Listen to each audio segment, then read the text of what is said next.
El proyecto de nueva ley universitaria se ha elaborado sobre la base de 49 proyectos de ley. Realmente los principales promotores son los congresistas Sergio Tejada y Jorge Rey Malachín. Y hay una serie de propuestas y de temas y de modificaciones. Los rectores de las universidades públicas y privadas no están de acuerdo. Y tampoco lo están los estudiantes. Vamos a conversar inmediatamente con el ingeniero José Dextre sobre este tema. Él es presidente de la Federación de Instituciones Privadas de Educación Superior. Bienvenido, ingeniero Dextre. Muchas gracias. Gracias por estar aquí. Sí. Ustedes se oponen como universidades privadas. ¿Por qué? A ver, yo creo que para resolver un problema primero hay que identificarlo bien. Entonces, creo que la ley quizás parte de una voluntad que podemos compartir todos los peruanos, que es lograr la más alta calidad en la educación superior. Pero creo que después de un trabajo, digamos, intenso que realiza la Comisión de Educación, de escuchar a todos los actores y de recoger nuevas leyes, el dictamen tenía muy poco tiempo. Digamos, uno elabora la tarea y dice, ese es el dictamen, y entonces todos los grupos de interés lo ven y dicen, no, acá hay problemas serios. Queremos, y felizmente entiendo que ya se ha aprobado llevar esto a la próxima legislatura. El primer problema que creo que tiene que resolver como país es el problema de la calidad. El problema de la calidad no es que la calidad de la educación superior peruana, la educación superior universitaria, sea mala.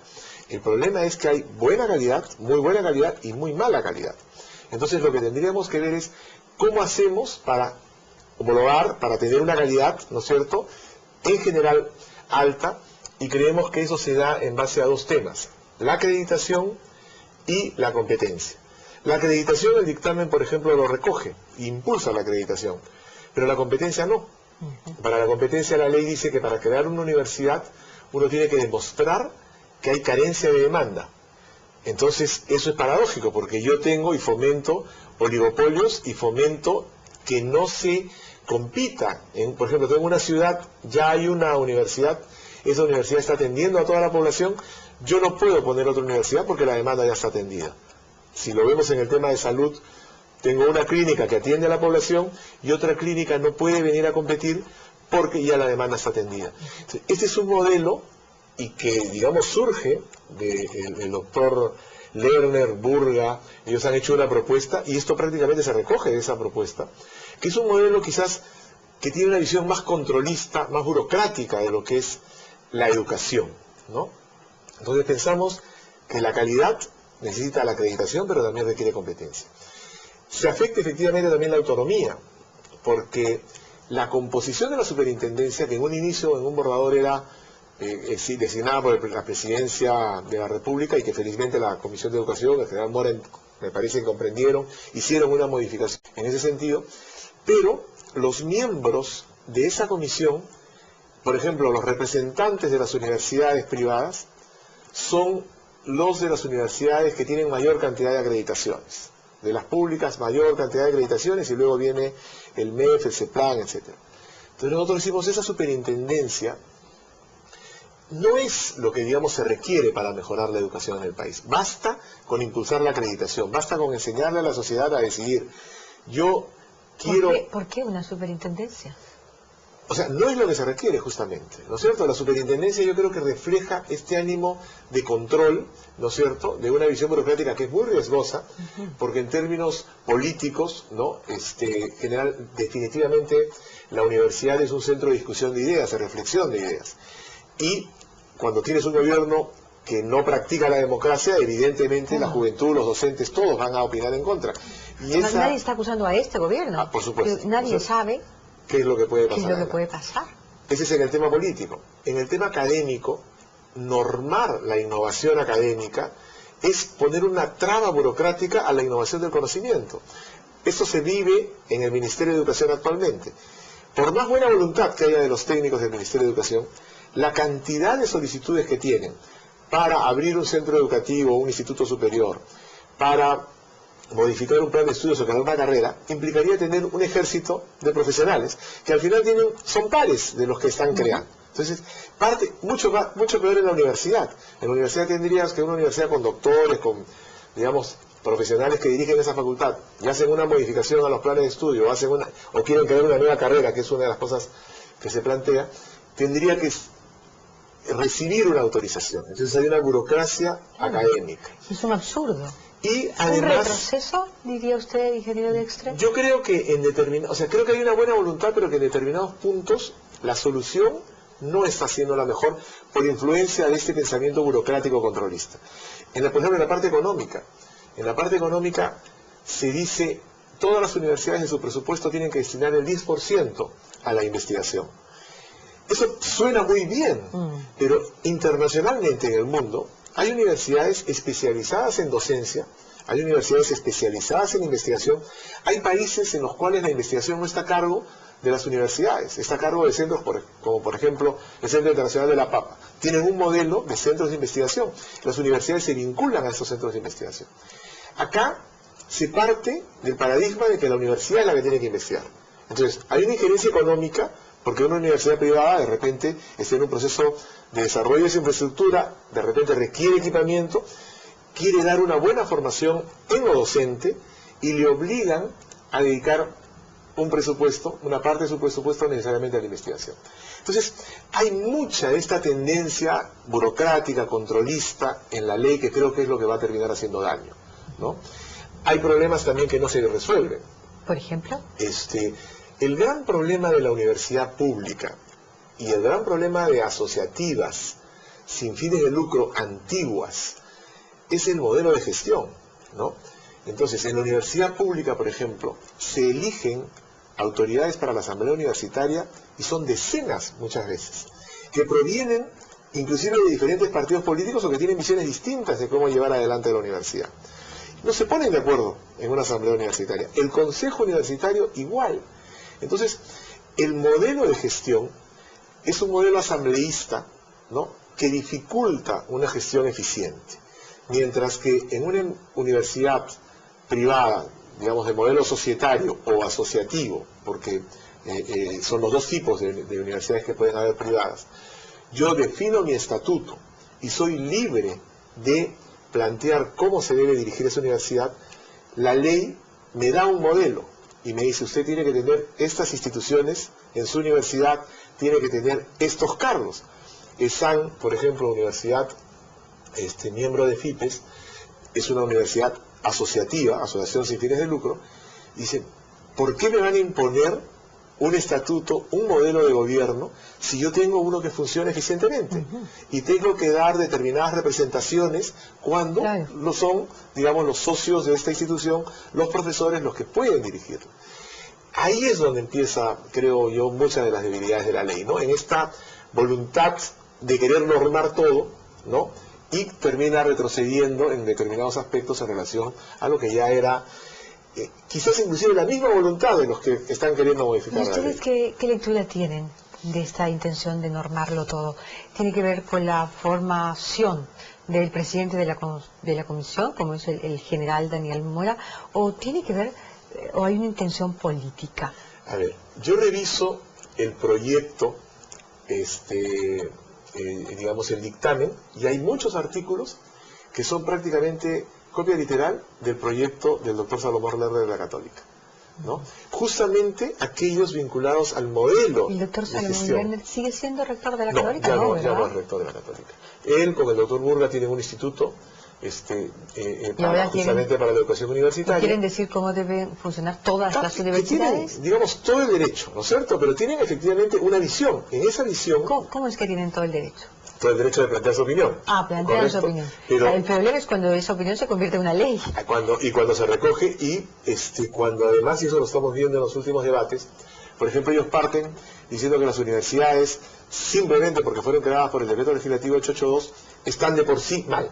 Que los inversionistas privados solo tendríamos derecho, a eso no está en el dictamen felizmente, pero sí en el proyecto que hago referencia, solamente podríamos designar a las autoridades administrativas, y las autoridades académicas, que parte de eso sí recoge el dictamen, son definidas. Nosotros presentamos 5 candidatos y esta superintendencia decide quién de esos 5 candidatos, por ejemplo, es nuestro rector.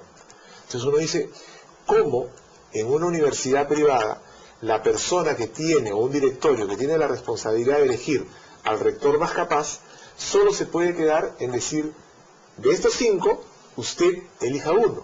Entonces, eso es lo que está haciendo, creo, mucho daño a esta discusión, y ojalá en esta próxima legislatura se pueda debatir, ¿no? Y que más bien veamos que la educación ha ingresado en todo el mundo a una etapa por la que han transitado todos los sectores económicos. O sea, hay la necesidad de una competencia.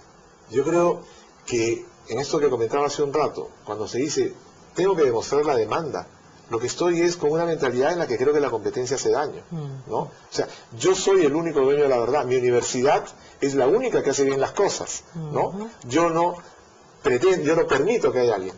Si nosotros vemos los últimos 15 años, han aparecido buenas universidades que han competido con universidades buenas tradicionales. Universidades malas existían desde hace muchos años. Nosotros, ¿no? Todos hemos en algún momento tenido que optar por una universidad y sabíamos que había universidades que no tenían prestigio desde hace muchos años. Entonces de lo que se trata es de corregir eso. ¿Cómo podemos tener universidades asociativas sin fines de lucro que pagan remuneraciones millonarias mensualmente, ¿no? Entonces, no es que como es el caso actual de la Católica. En la Universidad Católica de la Vega. Pero en la Católica también. En la Universidad Católica actualmente también se pagan a los decanos, a las autoridades principales, sueldos realmente impresionantes. Pero digamos, lo que es impresionante es que alguien pueda ganar 2 millones de soles siendo una asociación civil sin fines de lucro. No, bueno, ya eso es una barbaridad. Eso es un escándalo, ¿no es un escándalo de corrupción. Y lamentablemente esos malos ejemplos son utilizados, ¿no?, para colocar con un hijo rasero a toda la educación privada, lo cual no tiene sentido, ¿no?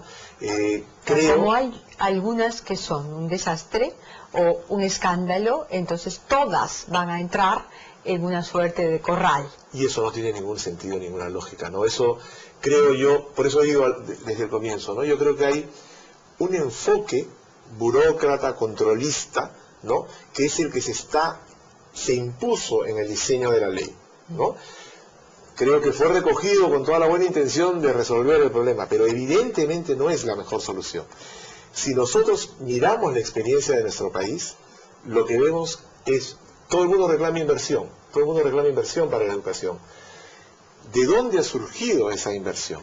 Por primera vez de capitales privados. La Universidad Católica, las universidades que se crearon en la década del 60, son universidades que se crearon con donaciones o con deducciones de impuestos. Viven otra realidad, ¿no? El gobierno militar... Tienen rentas, además. El gobierno militar viene en los 70, les hizo un estatuto, los profesores tomaron control de esas universidades. Luego, en la década del 90, las universidades que son asociativas sin fines de lucro surgen de la inversión de los propios asociados. Claro, y a los estatistas les fastidia, les incomoda, les llega. Por ejemplo, ¿no?, la UTEC, ¿no?, desde el grupo Hochschild, ellos han invertido dinero, ellos han hecho la universidad con deducciones. La Universidad San Pablo de Arequipa, en fin, hay una serie de universidades que tienen este modelo. Entonces, se ha convocado inversión privada. Gracias a eso, nosotros estamos con la justa llegando al 33% de cobertura de los jóvenes en edad de estudiar, ¿no?, que puedan ser universitarios. Chile está en 43 y los países desarrollados en 68, ¿no? Pero como tenemos la concepción de que la universidad debe seguir siendo de élite, ¿no?, entonces decimos, no, hay muchos universitarios. En nuestro país no hay muchos universitarios. Hay muchas universidades. ¿Por qué? Porque cada universidad solo puede trabajar en el departamento en el que se creó. Y entonces, quiero trabajar en otro departamento, hay que crear otra universidad, ¿no? Cuando se abrió el tema de las filiales, y por ejemplo la Universidad de Piura pudo venir a trabajar a Lima, ¿no?, aparecieron, digamos, como siempre, la informalidad.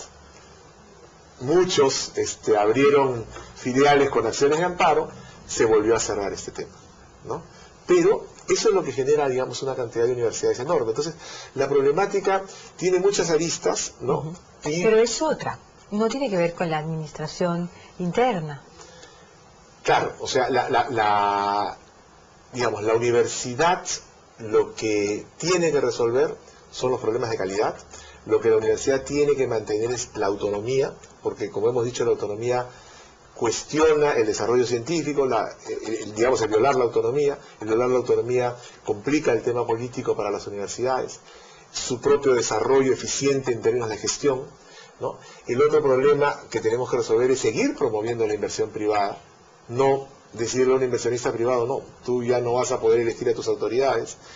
El otro problema que no se toca en la ley es modificar el sistema de gestión de la universidad pública. No es justo que las universidades públicas, que deberían tener la mayor calidad, son universidades sostenidas por todos los peruanos, por los impuestos de todos los peruanos, sean universidades que por el propio modelo de gestión que tienen, esto que termina convirtiéndose en una olla de grillos, ¿no?, en ese consejo universitario y esa asamblea universitaria, que ese modelo condena a los alumnos, ¿no es cierto?, a recibir mala educación.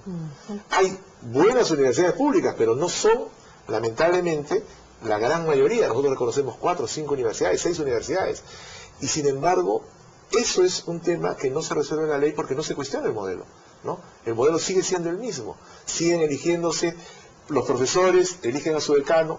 Si el decano, creo que sí, ya felizmente no va a poder ser reelegido, pero antes ese decano, como no iba a ser reelegido, no llamaba la atención a sus profesores, y entonces no era un círculo vicioso. Claro, no Un es el círculo mejor vicioso. modelo. Los estudiantes tampoco están de acuerdo con este proyecto de ley.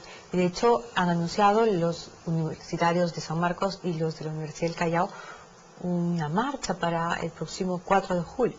Claro, creo que los universitarios están, digamos, tienen sus propias preocupaciones. Yo creo que un estudiante universitario debería, digamos, priorizar mucho el tema de la acreditación de la calidad, ¿no? La sociedad ha cambiado, ha crecido, ¿no? La población escolar que culmina sus estudios igual, y entonces, evidentemente ya lo que hace 50, 60 años la educación universitaria era un nivel al que pocas personas accedían, hoy tiende hacia la universalidad. Entonces, yo tengo que decidir por una universidad, y es algo que también nuestra sociedad debiera aprender, ¿no? La responsabilidad que cada ciudadano tiene en ese proceso. Yo debo ver qué universidad está en proceso de acreditación, cuál no lo está. ¿Qué universidad ya se acreditó? ¿Cuál no se ha acreditado? ¿Por quién fue acreditado? O sea, la responsabilidad de la calidad también de alguna manera se traslada al propio ciudadano, ¿no? Eso es lo que permite el proceso de acreditación. Que yo pueda entrar a una web y ver cuáles son los indicadores de esa universidad. Esa es la gestión moderna de la calidad, no la gestión burocrática donde yo soy el Estado y yo voy a controlar cómo se hace cada cosa, lo cual es inviable, genera corruptelas, genera violaciones a la autonomía de la gestión. En fin. Por supuesto. Gracias, ingeniero Dexter. No, sí, necesitamos seguir alertando. Yo creo que conversando sobre este tema con insistencia vamos a lograr que los padres de familia también reaccionen, que la opinión pública también reaccione, porque esto es el futuro científico, intelectual, claro, de nuestros hijos. Educación es una política de largo plazo y no puede discutirse tan rápidamente. Exactamente. Gracias por venir. Muy amable. Vamos a hacer un